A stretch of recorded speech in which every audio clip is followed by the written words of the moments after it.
Bonjour à toutes et bonjour à tous, chères lycéennes et chers lycéens. Nous sommes très heureux de vous retrouver, les 7 directrices et directeurs du collège universitaire et moi-même, pour cette journée porte ouverte. Mon nom est Stéphanie Balm, je suis professeure à Sciences Po et doyenne du collège universitaire. And to all of you, wherever you come from and wherever you are connecting from today, I would like to begin by extending a very warm welcome to Sciences Po. It is my great fortune to serve as Dean of Undergraduate Studies at Sciences Po, which encompasses 7 unique campuses and learning environments which are represented here today, and about 6,000 unique students. We all come together around one project, the Bachelor of Arts, which I would like to present to you briefly. Should you pursue your studies at the Sciences Po Collège, also called Collège universitaire en français. Je souhaite tout d'abord vous aider à situer le diplôme du collège universitaire dans Sciences Po, puis je vous présenterai brièvement la philosophie de notre diplôme. Le collège universitaire de Sciences Po est une formation bilingue, de premier cycle, accessible directement à partir du baccalauréat ou son équivalent à l'étranger. Cette formation se déroule en 3 ans, sur l'un de nos campus à travers la France. Cette formation permet d'obtenir un diplôme de bachelor de niveau Bac+3 qui a désormais grade de licence. Le bachelor de Sciences Po correspond donc à la première catégorie de diplôme qui est proposée à Sciences Po, les 2 autres étant celui du master et le diplôme de doctorat. Notre bachelor repose sur 3 piliers fondamentaux. Tout d'abord, l'exigence académique. Ensuite, l'ouverture internationale et enfin, l'engagement civique. L'ensemble du cursus est consacré à l'apprentissage de fondamentaux académiques et méthodologiques dans 5 disciplines des sciences humaines et sociales que sont le droit, l'économie, l'histoire, la science politique, la sociologie et enfin un champ de connaissances appelé les humanités politiques. À cela s'ajoute la sociologie des sciences ainsi que la pratique des arts et l'étude des œuvres. Le bachelor de Sciences Po se décline en 4 ans pour les doubles cursus et en 3 ans pour les cursus simples. Et il se décline de la manière suivante. En première année, les étudiants bénéficient d'enseignements introductifs à chacune des disciplines que je viens d'indiquer. Ces matières sont approfondies en 2e année, dans une perspective qui est pluridisciplinaire et qui implique le choix d'une majeure. Il y a 3 majeures. L'une s'appelle Économie et société au pluriel, l'autre est Humanité politique et enfin, la dernière, Politique et gouvernement. La 3e année, pour nos étudiants, est consacrée en fait à un choix. Les étudiants sont face à un choix qui est double, soit une année hybride, qui est composée d'un semestre d'études et d'un semestre à l'international, soit une année d'études au complet dans l'une de nos 470 universités partenaires. Et ce réseau constitue probablement l'un des réseaux internationaux universitaires les plus vastes au monde. À tout cela s'ajoute une spécialisation géographique, ce qui signifie que les 6 campus en région explorent les enjeux politiques, sociaux, économiques, démographiques, etc. à partir d'un angle régional, à partir des Amériques, de l'analyse du continent africain, de l'Asie-Pacifique, de l'Europe, du Moyen-Orient et du bassin méditerranéen, en inscrivant tout cela dans une réflexion disciplinaire sur les processus de mondialisation. S'appuyant sur la pluralité des théories, des raisonnements et une grande diversité des points de vue, nous souhaitons que nos étudiants développent à la fois une réflexion critique et une rigueur méthodologique, tant à l'écrit qu'à l'oral, dans la recherche et le traitement des sources. It is very important for you to understand that the fundamentals of undergraduate studies at Sciences Po are made of 3 key principles. Firstly, knowledge and methods. Secondly, independent thought. And lastly, engagement. As for the first one, knowledge and methods, learning and methodological tools will be a structural part of your studies starting on day one. In your first year, the foundation will be laid for core disciplines in social sciences. During the first semester, you will study Introduction to Economics, History, and Law. Then during the second semester, you will study Introduction to Political Science, Sociology, and Political Humanities. Then in year two, your interdisciplinary major will define the course of your degree, and in year three, whilst abroad, meaning outside of France, you will complete your major and geographic specialization. Some of the famous classic Sciences Po methods that you might have heard of focus on analytical ability and the two-part outline in writing essays. But your major will work on methods even more. For example, should you choose the Economy and Society major, you might decide to work on ethnographic or econometric methods. Should you choose the Politics and Government major, you might focus your methodological skills in cartography, for example. And should you choose the Political Humanities major, you might want to work on archival research. These disciplinary tools will be an unquestionable asset in your future professional life. The second pillar of your bachelor's is independent thought. In the pure tradition of the liberal arts degree, we hope that your time at the college will be rich and meaningful when it comes to building your own library of knowledge. Our arts workshops have been designed as a space for you to understand, to critique, and also to nuance your expression as you navigate questions related to the art of politics and the politics of art. These workshops will also hopefully be a time to build confidence as you affirm your place in our greater community. Last but not least, your degree is founded on a principle of engagement. The defining line of the 3 years of your undergraduate degree will be designed by you in the civic learning program. My colleague Sandra Biondo will very soon explain you in details how the parcours civique actually operate in practice. Et de la même façon, je vais maintenant laisser la place à mon collègue directeur du campus de Reims, Monsieur Tilman Turpin, qui va vous présenter les différentes spécificités géographiques de chacun de nos campus. Good morning. I'm delighted to present the 7 campuses of our undergraduate college. Except for Paris, they are all located in so-called medium-sized cities in France. These locations offer our students all the commodities. Living and housing are particularly affordable in these university cities. Let me take you on a tour de France of our campuses, a tour de France that at the same time is a tour du monde. We'll start with the Euro-Latin American and Caribbean campus in Poitiers. Located in a medieval city in the west of France and characterized by its particularly multicultural, dynamic and humanist nature, the campus offers a unique perspective on Latin America, its history and contemporary challenges. The classes are taught in the languages of the zone, Spanish and Portuguese, as well as in French and English, and a focus on Latin America and Europe. The student diversity reflects that of the region, as half of the 300 students on campus are internationals. Student life in Poitiers is thriving with more than 40 associations and student projects. Let's now travel to the east of France, to Dijon, a city that hosts our European campus. Welcoming 180 students from more than 30 different countries, the campus contributes to train a new generation of European leaders for whom a reunified Europe is a familiar and natural entity.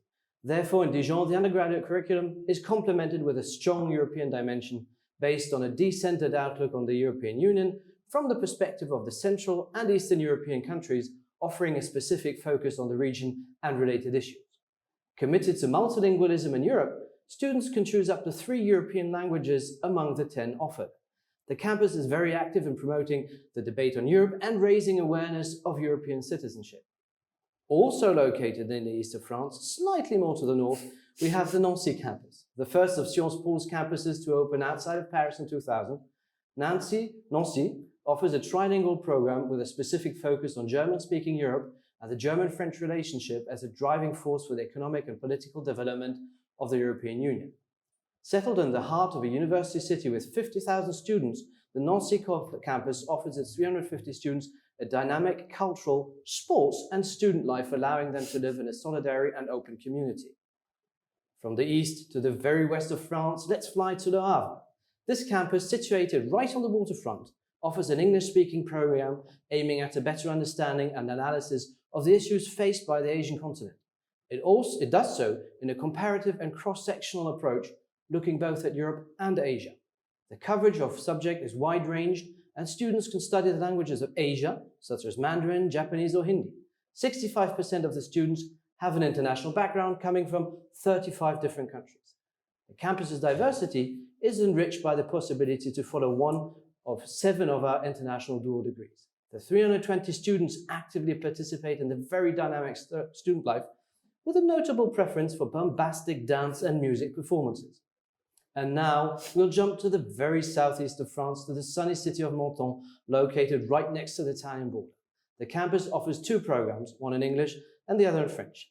In its marvelous building overlooking the French Riviera, the students from more than 50 countries take their classes that offer a generous approach as well as a transdisciplinary one to the stakes of the Mediterranean and the Middle East. As on all campuses, student life is dynamized by the 35 associations who offer a very wide range of activities, so that everyone can find something to engage in. And now back to the center of France, Paris. Situated in the very heart of the French capital, our Parisian campus offers a general program entirely in French during the first year of studies, and with the possibility of classes in English during the second year. It hosts 5 French dual degrees, which my colleague Anne-Célia Feutry will detail in a few minutes. The international dimension of the campus is strengthened by the presence of more than 800 exchange students per semester. Its generalist approach allows students to have classes covering all the zones of the world when they're not diving into the very rich and dense student life.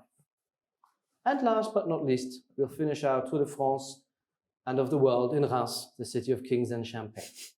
Situated 45 minutes to the east of Paris by a high-speed train, Reims hosts the youngest of our 7 campuses in the unique and marvelous setting of a 400-year-old Jesuit college that has been adapted to the 21st century teaching requirements.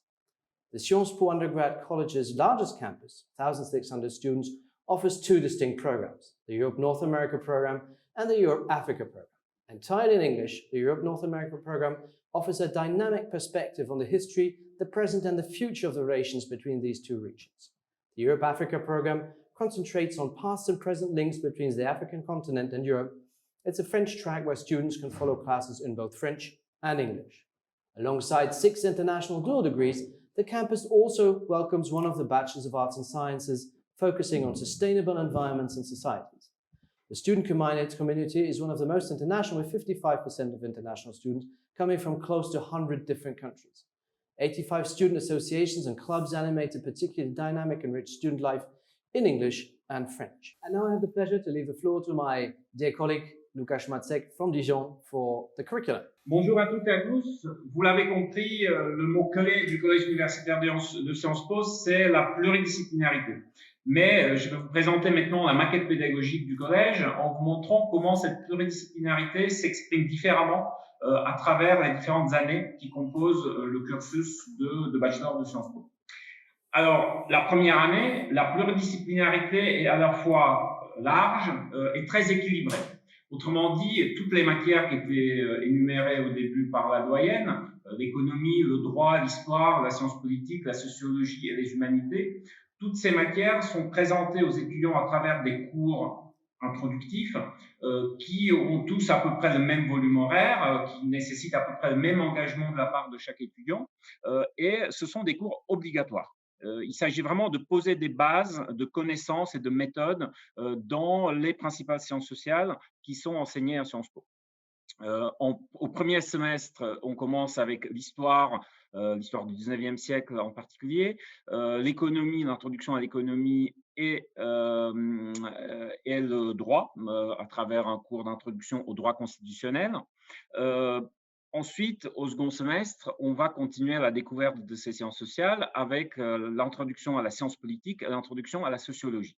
Et puis, la sixième matière, les humanités, c'est un peu l'exception qui confirme la règle parce que c'est la matière qui est organisée sur toute l'année. C'est le même volume horaire à peu près que les autres matières, mais c'est organisé sur les 2 semestres. Euh, Lorsqu'on parle de ces cours, on dit souvent que c'est des cours fondamentaux, ce qui, entre autres, veut dire que ce sont des gros cours qui impliquent à la fois un cours magistral, en général de 2 heures, voire un peu plus, et une conférence de méthode, c'est-à-dire des cours en petits groupes, une vingtaine d'étudiants, très interactifs, qui approfondissent les thèmes qui ont été abordés en cours magistral et apportent des ouvertures et de l'entraînement aux étudiants, notamment sur l'aspect méthodologique. Bien entendu, la maquette ne se limite pas à ces cours-là. Il y a d'autres cours qui vont accompagner ce tronc fondamental. Par exemple, les cours de mathématiques et de statistiques, mathématiques au premier semestre, statistiques au deuxième.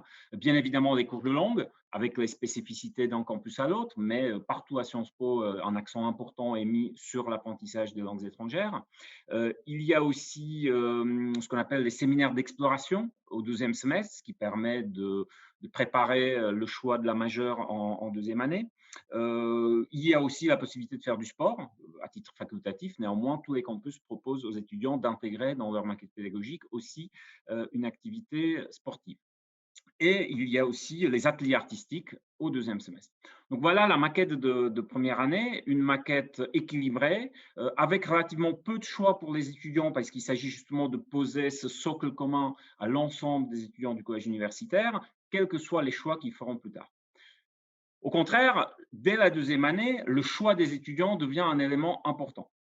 Et en fait, c'est à partir de deuxième année que les étudiants pourront, d'une certaine manière, canaliser, organiser cette pluridisciplinarité qui caractérise notre collège, en renforçant certaines matières, celles qu'ils ont préférées en première année, et en écartant ou en affaiblissant le poids des autres matières. On reste dans une logique pluridisciplinaire, donc la maquette de deuxième et troisième année n'est pas une maquette de spécialisation dans une discipline, mais on va, à travers les majeurs qui ont été déjà présentés par la doyenne, on va effectivement privilégier certains domaines. Si on choisit la majeure économie et société, les 2 matières obligatoires et dominantes dans le cursus vont devenir l'économie et la sociologie.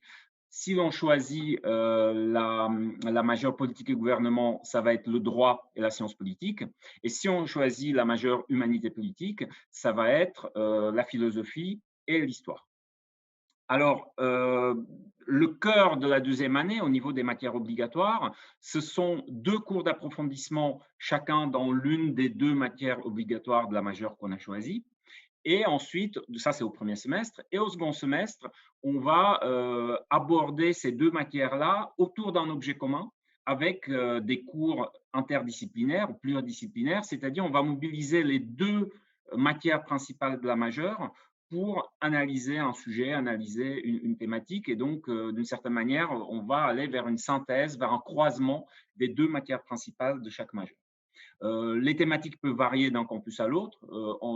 C'est justement ces cours interdisciplinaires qui offrent aussi l'opportunité au campus de cultiver leurs spécificités, de même que le cours d'humanité en première année est aussi un champ d'expression de l'identité de chacun des campus. Là encore, bien évidemment, bien d'autres cours s'ajoutent à la maquette pédagogique de deuxième année. Les ateliers méthodologiques, qui étaient déjà évoqués par la doyenne, les ateliers artistiques à nouveau, on en a en première année et on en a à nouveau en deuxième année, les langues, bien entendu, le sport facultatif, ou encore ce qu'on appelle les cours séminaires intermajeurs, c'est-à-dire des cours séminaires, des espèces d'enseignements d'ouverture qui permettent d'étudier différents sujets qui peuvent être cohérents, très cohérents avec la majeure choisie, ou au contraire, qui peuvent être un espace de diversification, de pluridisciplinarité que les étudiants vont chercher. Et il y a aussi un cours fondamental, un grand cours hors majeur, là encore dans le souci de permettre aux étudiants de ne pas abandonner une matière qu'ils ont bien aimée en première année, alors qu'elle ne fait pas partie de leur majeure. Donc, on peut tout à fait faire la majeure, par exemple, humanité politique, et donc on fera forcément de la philosophie et de l'histoire, mais on peut prendre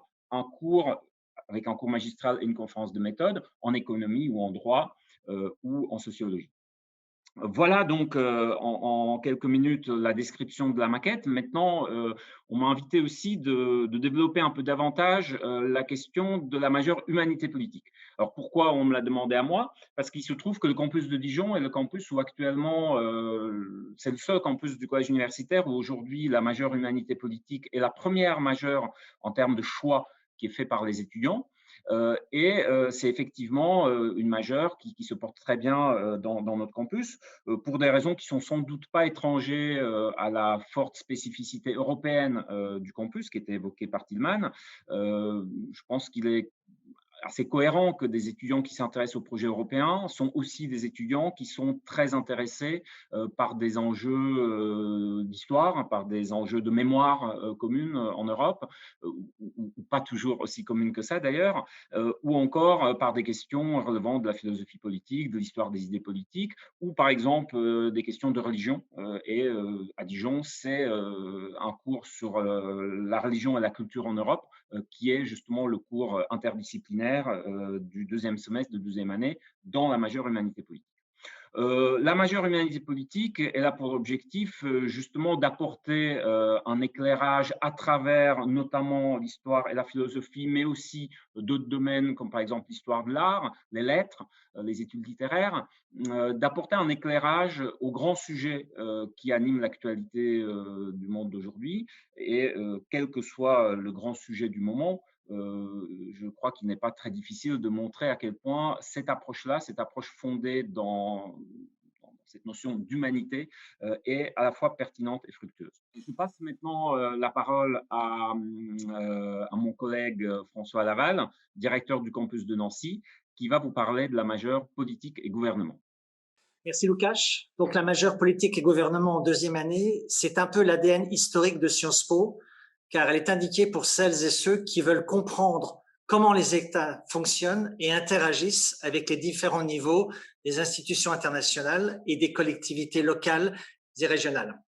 Alors cette majeure se concentre sur le droit et la science politique. Concrètement, en droit, nous proposons une étude approfondie de la Ve République.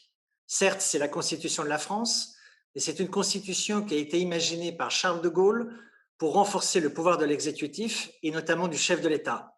Une constitution qui a d'ailleurs inspiré de nombreux pays qui poursuivent le même objectif politique. Le cours de sciences politiques propose, lui, une analyse de politique comparée, avec un focus en fonction des campus sur une région du monde, soit l'Europe, soit l'Amérique du Nord, soit l'Amérique latine, soit l'Asie, soit l'Afrique ou le Moyen-Orient.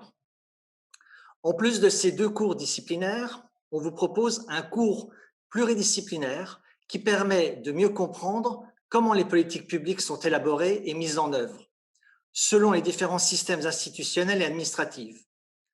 Pour prendre un exemple d'actualité, vous réfléchirez ainsi sur les raisons des réponses différentes à la crise sanitaire mondiale selon les pays, comme par exemple en Allemagne et en France. Enfin, dans cette majeure, on vous proposera des ateliers méthodologiques qui vous permettront de mettre en pratique ces cours avec des ateliers juridiques, des ateliers de cartographie ou des simulations. Maintenant, je laisse la parole à Vincent Ferté, qui est directeur du campus du Havre et qui va vous présenter la troisième majeure, économies et sociétés. Well, thanks, François, for this introduction and this presentation of the major politics and government. Let me introduce you the major economy and society. This major is designed for those of you who aim at better understanding the factors that transform our economies and societies. A myriad of phenomena shape the world we are living in.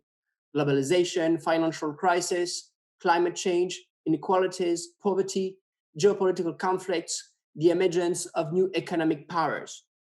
The major will offer you the opportunity to analyze these issues through the lenses of different social sciences, in particular sociology and economics, which both seek to understand social processes.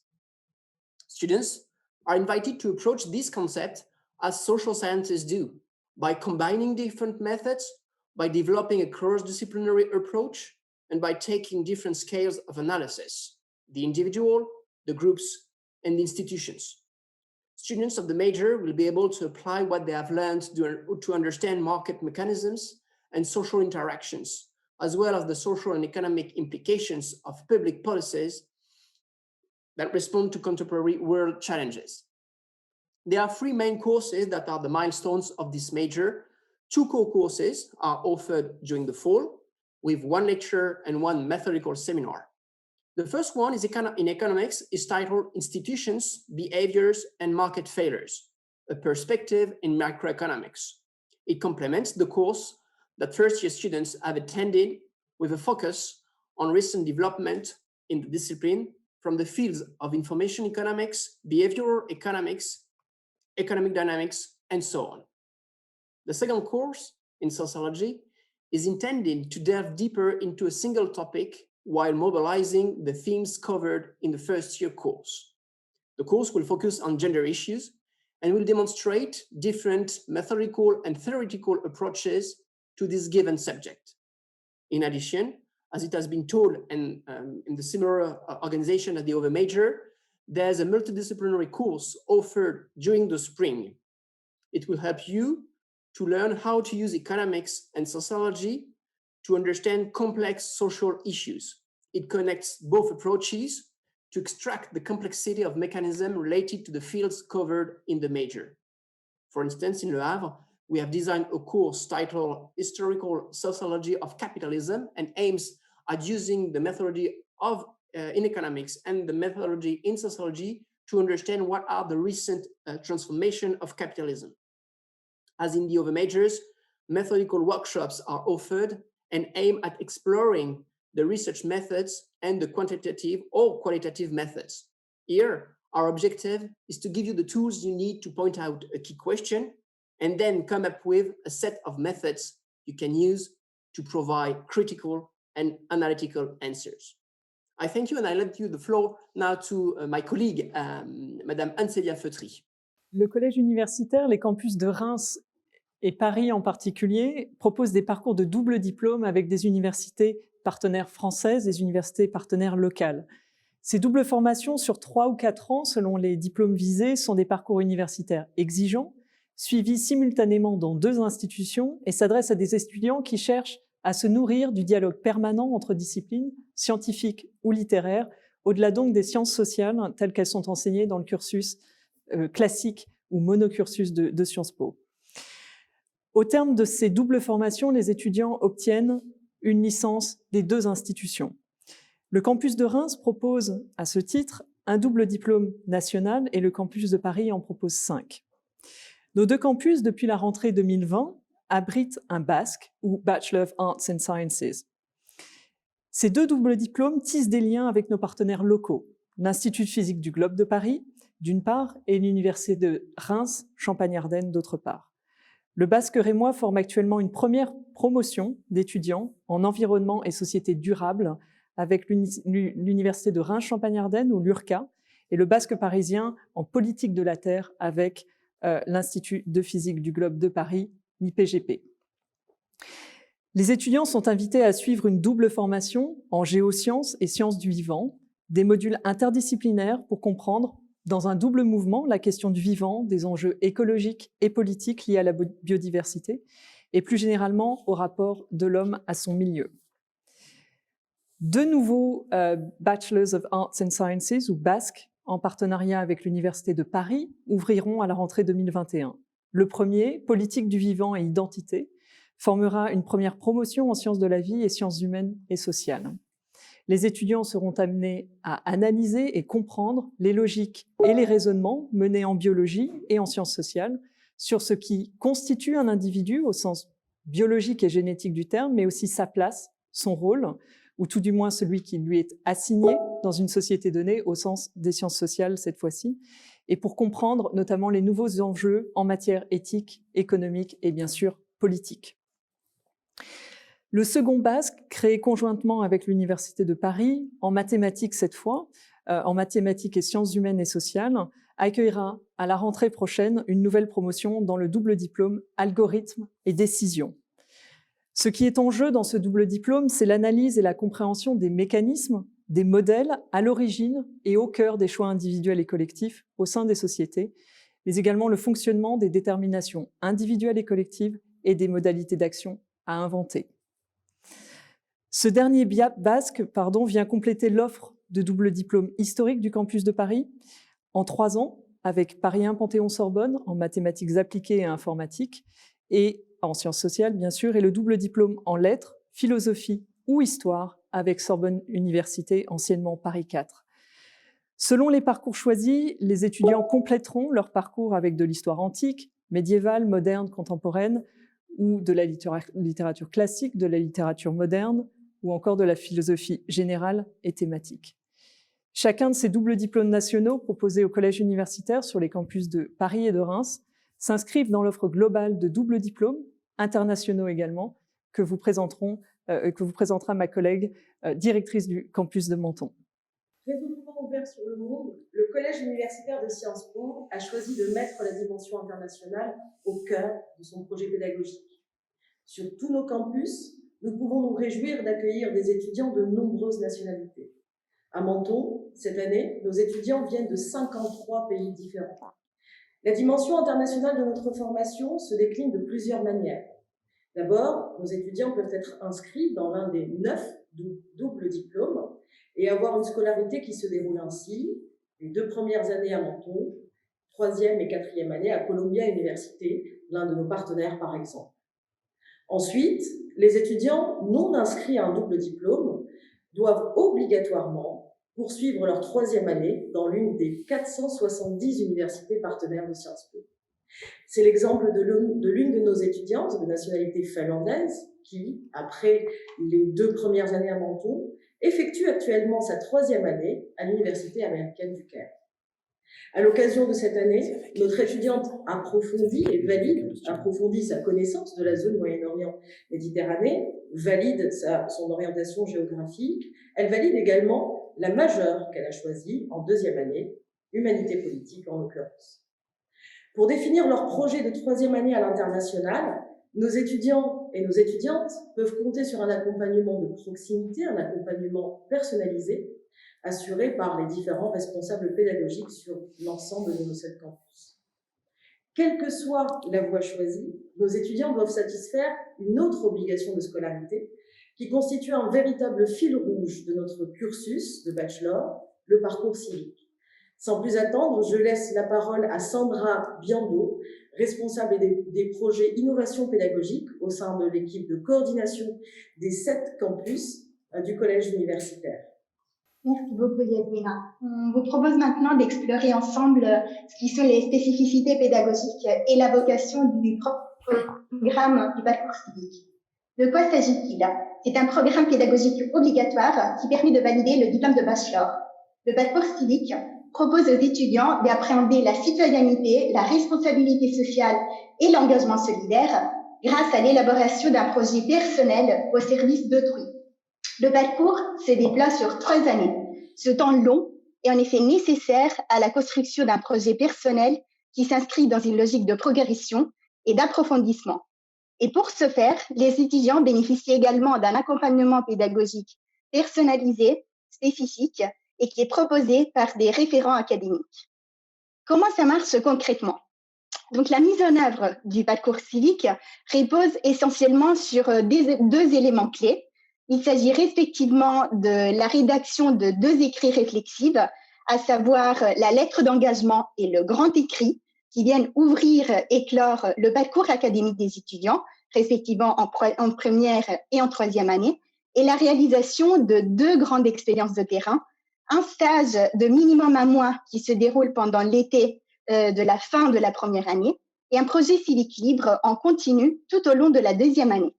Ces expériences comportent une dimension concrète d'aide directe et d'accompagnement d'un public bénéficiaire et permettent aux étudiants de rencontrer des personnes de différents milieux, mais également de se confronter aux réalités de terrain, de se mettre au service des autres et aussi de réfléchir aux apports de cet engagement citoyen en développant donc une pensée critique. Vous l'aurez compris, les objectifs pédagogiques sont multiples. En effet, le programme vise à la fois à former les étudiants par l'action et au travers la réalisation de leurs propres projets personnels, les étudiants acquièrent de l'autonomie ainsi que le sens de l'action publique. Il s'agit donc d'une belle occasion pour appréhender les enjeux de la citoyenneté via une approche qui se veut pluridisciplinaire. Les étudiants peuvent par ailleurs commencer à dessiner également un projet d'orientation professionnelle grâce à la découverte d'une diversité de métiers, de missions et de structures. On vous propose maintenant d'avoir un éclairage plus spécifique et concret de ce qui est le parcours civique et comment ça se déroule sur un campus spécifique, qui est celui de Poitiers. Et donc, je souhaite donner la parole à Pascale Leclerc, directrice du campus de Poitiers, qui pourra vous offrir des éclairages sur le parcours civique et la manière dont le programme se concrétise sur les différents terrains auprès de structures et de publics divers. Tracer des grandes tendances à partir de programmes si spécifiques peut être un exercice compliqué. Il s'agit en effet de parcours qui sont individuels et singuliers. Nos étudiants s'engagent dans des domaines très variés, tels que l'éducation, l'emploi, la justice, la santé ou encore la paix. Au sein du campus de Poitiers, les questions environnementales, notamment la transition écologique et solidaire, ainsi que la protection de la diversité, ont été particulièrement plébiscitées lors de ces dernières éditions du programme.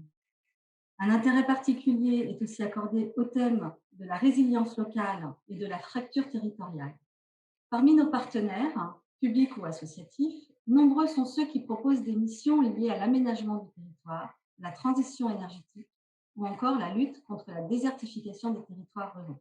Merci beaucoup Pascal, cela semble passionnant. Est-ce que vous pourriez donner des exemples plus concrets de missions de terrain qui sont réalisées par les étudiants, notamment dans le domaine de l'environnement, au sein du parcours civique? Absolument. Les diverses missions civiques, toutes d'intérêt général, sont menées à l'échelle locale, en France ou à l'international. Elles sont conduites hors les murs de Sciences Po, au contact direct des publics visés.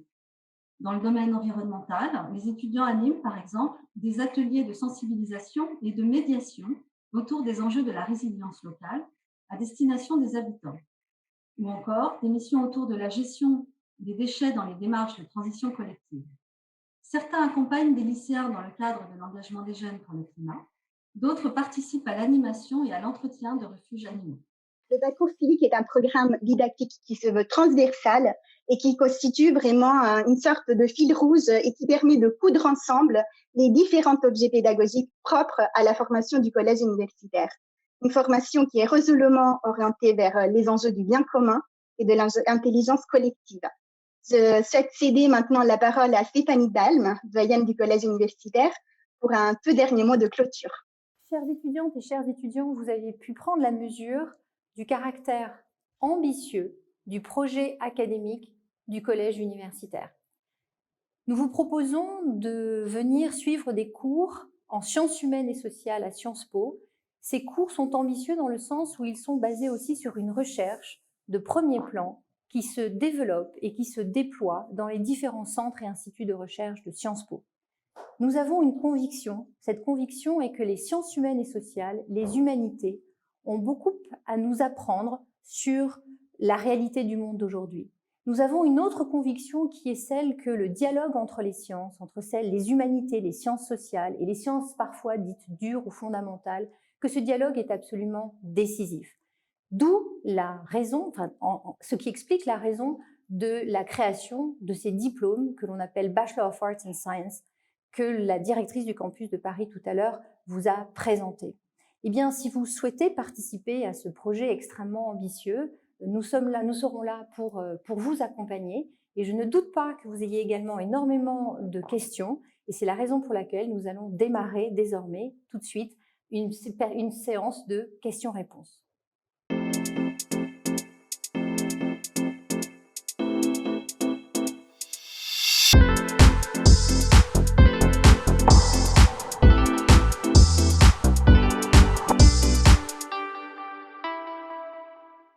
So we are coming to your questions. We've received hundreds of questions from you over the last weeks and months as you're preparing your applications, and we wanted to suggest 4 themes to answer those questions that come back to us over and over again so that you can think about how you will prepare your application to Sciences Po and the Collège Universitaire.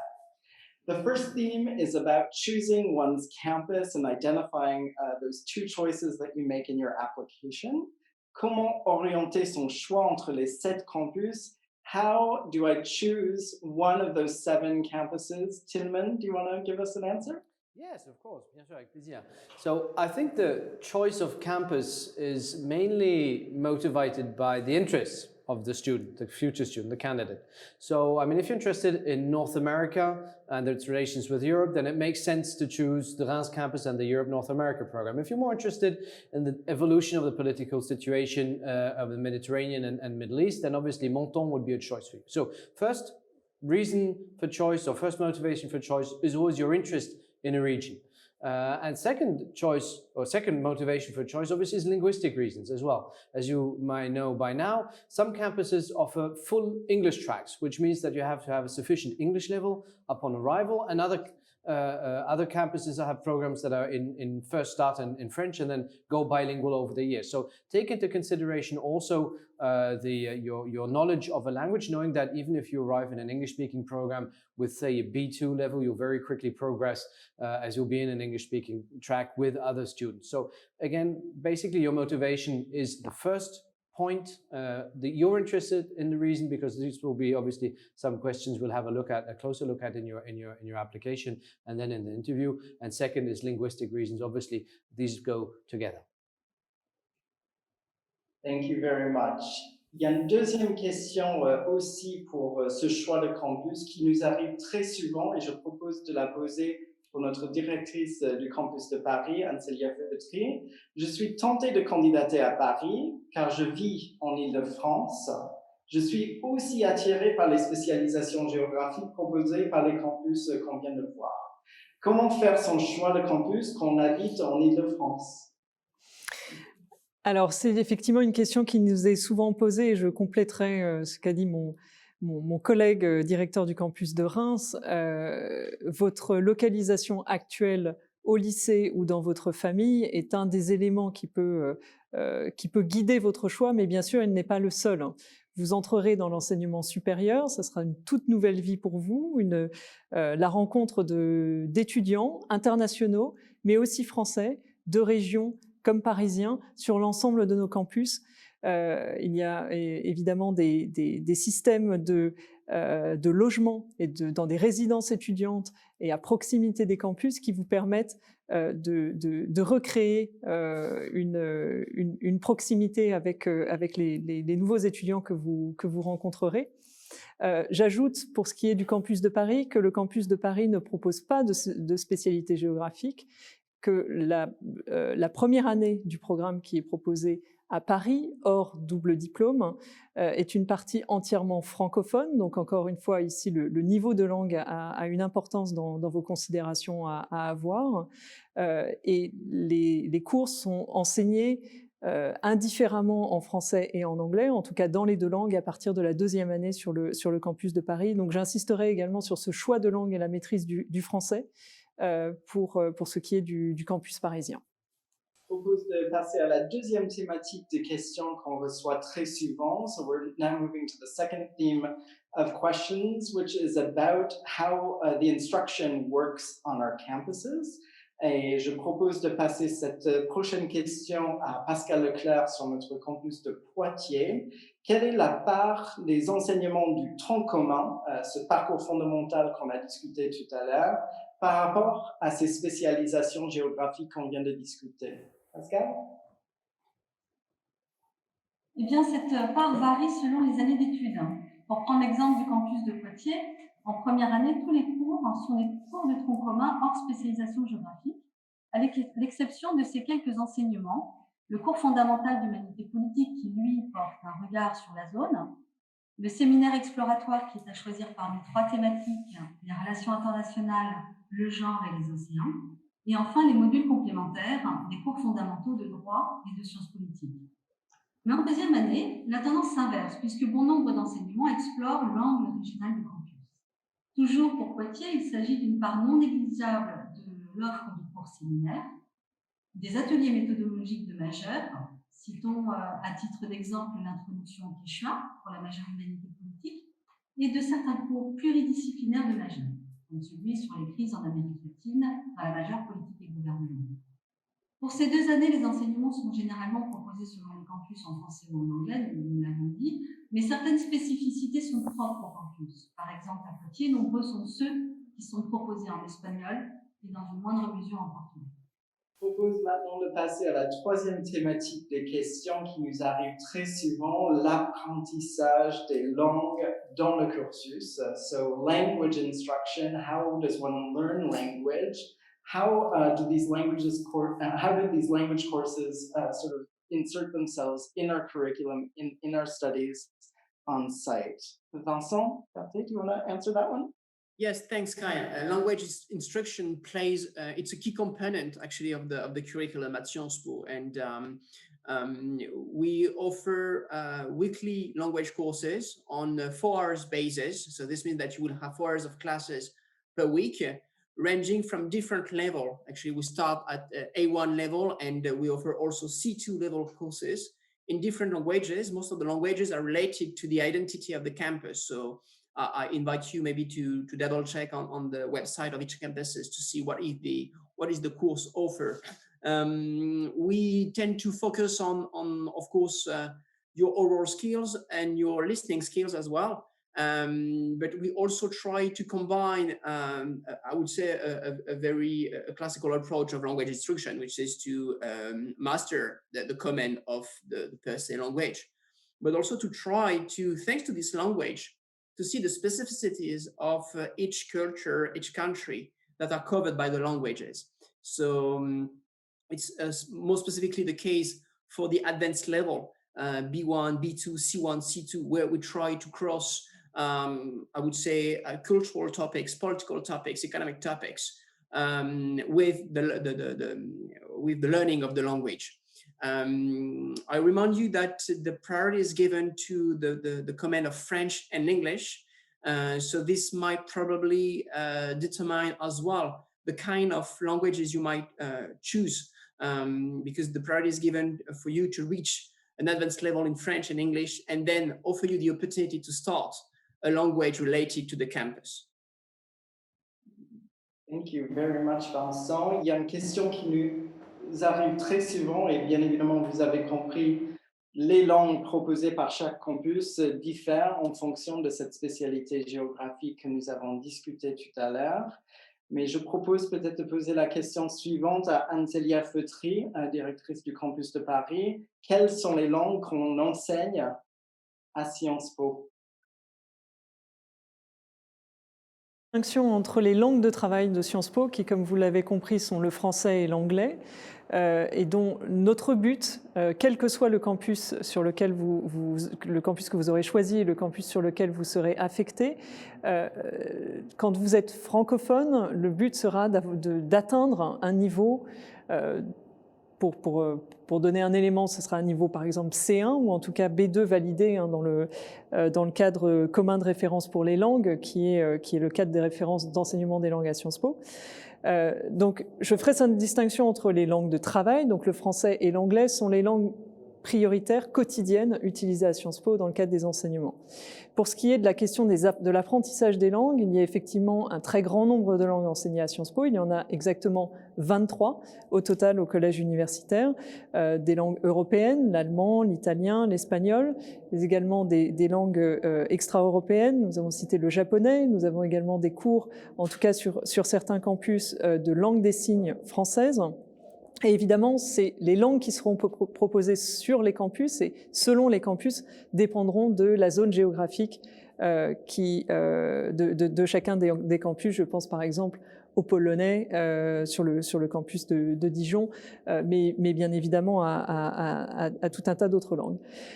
Mon dernier point, ce serait peut-être de dire que en arrivant au collège universitaire, le choix d'étudier une nouvelle langue doit être mûrement réfléchi, puisque vous entamez à l'entrée de votre collège universitaire l'apprentissage d'une nouvelle langue, donc un investissement en temps un minimum de 4 heures par semaine, sans compter évidemment le temps personnel consacré à l'étude. Et l'idée, bien évidemment, et c'est l'intérêt pédagogique de la progression, c'est que vous progressiez dans cette langue, quelle qu'elle soit, de votre première année jusqu'à la fin du master. Merci beaucoup, Anne-Célia. La langue est importante et voilà, c'est quelque chose qui est déterminant, bien évidemment, pour ces choix des spécialisations géographiques. Et cette idée de parcours linguistique est très importante parce qu'on souhaite quand même vous donner la maîtrise de ces langues. Et c'est très juste, voilà, cette réponse. Merci beaucoup. Comment se passe le passage d'une année à l'autre à Sciences Po? Est-ce que c'est en mode contrôle continu ou en examen final? Yasmina? Alors, le passage d'une année à une autre est conditionné par la validation de matières fondamentales. En l'occurrence, pour un passage automatique en deuxième année, il faut avoir validé au moins 5 des enseignements fondamentaux. Pour rappel, le droit, l'histoire, la sociologie, l'économie, la science politique et les humanités politiques.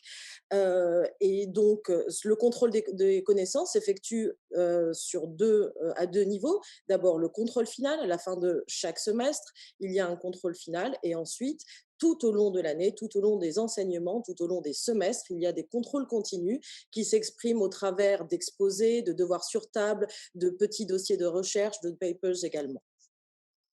Merci beaucoup, Yasmina. Une deuxième question vis-à-vis cette thématique. Faudrait-il que mon projet pédagogique et professionnel soit cerné dès l'admission à Sciences Po? C'est une question qui nous arrive très souvent et je propose de passer cette question à François Laval. Alors, on ne demande pas à des candidats de 17 ou 18 ans d'avoir un projet professionnel précis, mais on exige une bonne compréhension du cursus de Sciences Po, de nos exigences académiques et des potentiels débouchés professionnels des écoles de master. De toute façon, au cours de vos études, à l'occasion de cours, de rencontres avec des enseignants ou des professionnels, vous allez découvrir une palette de métiers possibles que vous n'imaginiez pas avec les diplômes de Sciences Po. Et donc, vous changerez peut-être vos plans de départ. Donc, il est probable que vous nous expliquerez dans votre dossier que vous voulez devenir diplomate, journaliste ou passer un concours administratif. Et au final, vous serez enseignant, chercheur, consultant, responsable d'une ONG, magistrat, urbaniste ou créateur de start-up, et j'en passe. Merci beaucoup, François. Il y a enfin 3 questions sur les questions d'ouverture, justement, de notre institution. Et je propose de les passer à Tilman Turpin. Je commence. Je suis dans un lycée en zone rurale. Comment ma candidature sera-t-elle évaluée par rapport à un bon lycée parisien, par exemple? Votre candidature sera évaluée de la même manière, c'est-à-dire que nous regardons l'ensemble des éléments dans votre dossier, qu'ils soient académiques, qu'ils soient vos engagements, que ce soit votre motivation, votre connaissance pour la formation que nous proposons. Et nous savons pertinemment que avec le nombre élevé d'établissements d'enseignement secondaire sur le sol français, qu'il y a des différences et qu'il peut y avoir des différences entre les différents établissements, mais sont parfaitement en mesure de lire et d'analyser ces différences. Donc, vous ne serez absolument pas, votre dossier ne sera pas moins considéré qu'un dossier, si vous venez d'un lycée rural, qu'un dossier venant des lycées parisiens. Au contraire, ça peut être un apport, un profil complémentaire très intéressant pour nos équipes. So another question that's kind of similar but a little bit different, and it comes to us a lot from our international applicants. Is there a typical Sciences Po student profile? Do I need to be a specific kind of applicant to apply? I don't think there's a specific profile in the sense that a phantom profile you could dress. What we are looking for is open-minded, intelligent, clever, courageous, and curious young people who already are engaged in different sectors. And may they can be very different, these sectors, and the academic engagement can take various forms. What we look at, again, is academic excellency, open-mindedness, and obviously the will to discover new disciplines, to cross disciplines, to cross the different ways of looking at the world, and also discovering ways and manners other people think from other institutions. So there's no typical profile except someone, I think if there's a very common definition, it would be students who are willing to open themselves to knowledge, to new knowledge, and to others. Courageous and creative, very important words. Thank you, Tilman. Last question, la dernière question. Je suis boursier Crous au lycée. Mes difficultés financières seront-elles un obstacle à ma candidature? Absolument pas. Les difficultés auxquelles vous pouvez faire face durant votre difficulté économique, éventuellement, si vous êtes boursier scolaire, Sciences Po les prend parfaitement en considération. Il se trouve qu'à peu près un tiers de nos étudiants admis à Sciences Po sont des étudiants boursiers, que ce soit Crous ou par des bourses propres à Sciences Po pour les étudiants internationaux. Par ailleurs, Sciences Po verse un complément de bourse à hauteur de 75% de la bourse Crous sur fonds propres. Donc, nous cherchons à faire en sorte que les difficultés socio-économiques éventuelles peuvent être contrebalancées par un effort fait par l'établissement pour justement pouvoir accueillir les étudiants qui ont le potentiel, l'envie, l'ouverture d'esprit pour venir étudier ce que nous proposons à Sciences Po. Thank you so much, Tilman. That was it for common questions that come to us. You'll likely have many more questions to ask in the coming hours, and we invite you to use those interactive sessions to ask any and every question that you have. I'll give the floor back to Stéphanie Baum, Dean of the Sciences Po College. En conclusion, je souhaite m'adresser directement aux futures candidates et candidats du collège universitaire pour leur dire que faire vivre le projet de formation ambitieux qui est le nôtre requiert en fait de recruter des talents, de jeunes adultes au parcours très divers. Et de fait, la moitié des étudiants du collège sont internationaux, par exemple. Mais aussi, cela suppose de recruter des personnes qui manifestent une réelle appétence pour le savoir, qui sont exigeantes intellectuellement, tout en étant prêtes à s'engager pour la société au niveau le plus local comme au niveau global. Donc ces journées portes ouvertes, elles doivent servir à nourrir votre réflexion, à ouvrir de nouveaux horizons et à vous aider à préciser ce qui est votre projet d'études supérieures.